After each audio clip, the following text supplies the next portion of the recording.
Hello everyone, welcome to this video. In this lecture, we're going to learn about version control and understand how it works. So here, let's assume that someone, for example with the name John, is working on a project. So here it is the John's project. So here it is the file. And the John is working on this project and there is no problem here. So here let me tell you that there are no other people that want to work on this project. This is only the John's project. And for example, the John works on it every day. For example, this is the first day, the second day, third day, and so on. So let's assume that on the second day that the John worked on this project, the John had done something wrong and now there is a bug inside the project. But after working on this project for about 6 months and writing about 10,000 lines of code, the John understands that there is a really nasty bug in the project. So notice that this bug happened on the second day of working on this project. So let's just type in here second. So what's going on here? If the John wants to debug the app, now the John has to go through 10,000 lines of code in order to find this bug. So this is going to be really hard for someone that is going to create a complex application. So this is not good. How to solve this problem? By using version control. So for now, let's just forget about John working on this project.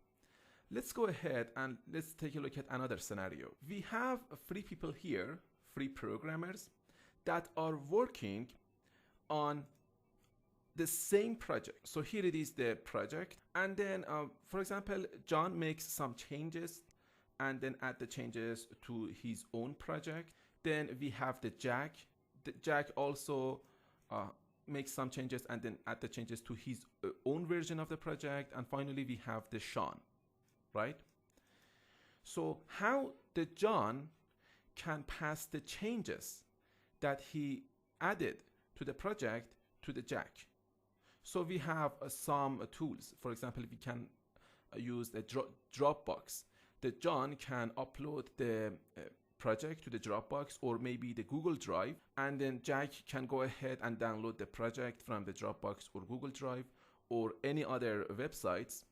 Next, the Jack can, for example, integrate the John's codes to the project and then upload the updated project again to the Google Drive. Then the John can have the updated project. So you can see that how this process can be really hard and it can cause a lot of bugs. So for example, now we have the Sean. Sean is also working on the same project and he should also download the updated project and then add his own codes to the project, or he can also add the updated codes to his own project and then finally upload the updated project to the server or to the Dropbox. So this process is really hard and it's going to create a lot of bugs. So this is not how we are going to create our project. This is not the proper way to work on the project or also on a complex project. So how to solve this? The solution is called version control. So let's see how version control works. So now let's again assume that, for example, that John is now working on his own project on his own. So here it is the John project, and then John wants to work on his project every day. So the first day that the John works on the project, he adds some codes to the project and he makes some changes. So by using the version control, the John can save this project at this point, and this means that the John is going to commit the project. So save here means commit. So every day John makes some changes to the project and he commits the changes every day. Or in other words, he saves the project at each point. And then after 6 months, the John realizes that there is a bug inside the project. So now instead of going through 10,000 lines of code in order to find the bug, the John can now take a look at the commits. How? For example, the John can take a look at the commit at the day 20, and then he realizes that the bug still exists at the commit that he created at day 20. And then he's going to go ahead and take a look at the commit that he made at day 15. And then he realizes that the bug does not exist at day 15. Next, he's going to take a look at the commit that he made at day 16. And he realizes that the bug still exists at day 16. So then he can find out where the bug actually exists, and then he's going to debug the app. So at the day 15, the bug does not exist, but at the day 16, the bug does exist. So he can then go ahead and debug that specific chunk of code that he added to the project, for example, at day 16. So now the application will be debugged easily by just taking a look at a specific and small chunk of code, and then the John can go ahead and commit his changes, and then the whole application, the whole project will be debugged. So this is how version control is very important if you are also working on a project alone. Okay, if you're working on a project alone, it doesn't matter what you do or how small or big your project is, you should always use version control in order to commit the changes, and then go ahead, and if later, for example, you want to share your code with others, version control would be much more easier than using a tool such as Dropbox or maybe Google Drive to upload your project there.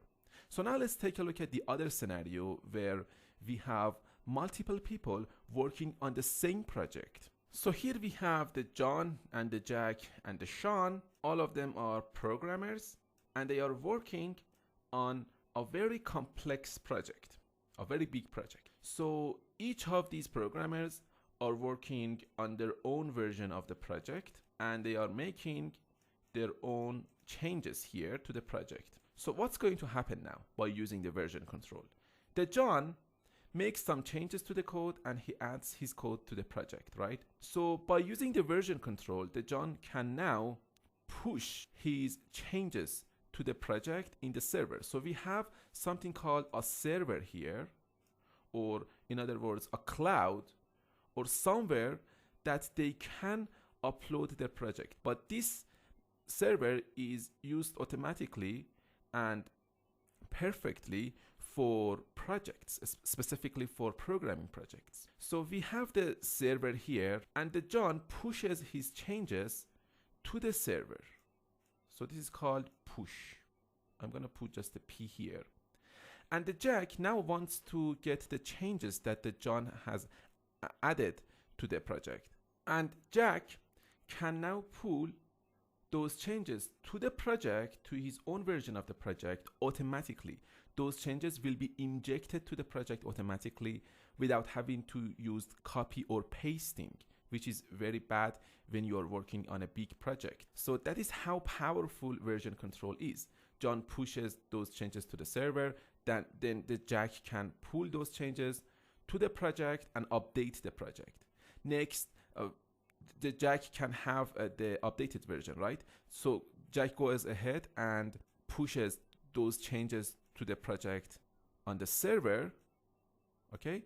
And then the Sean goes ahead and pulls those projects to his own version of the project, and now the John has the most updated version of the project. So this way is the proper way to work on a complex project or also simple projects. All of your projects should use version control because it is very useful and it can help you a lot in your programming career. So hopefully that makes sense. So in the next video, we are going to learn about Git and integrating it to Android Studio. So I look forward to seeing you in the next video.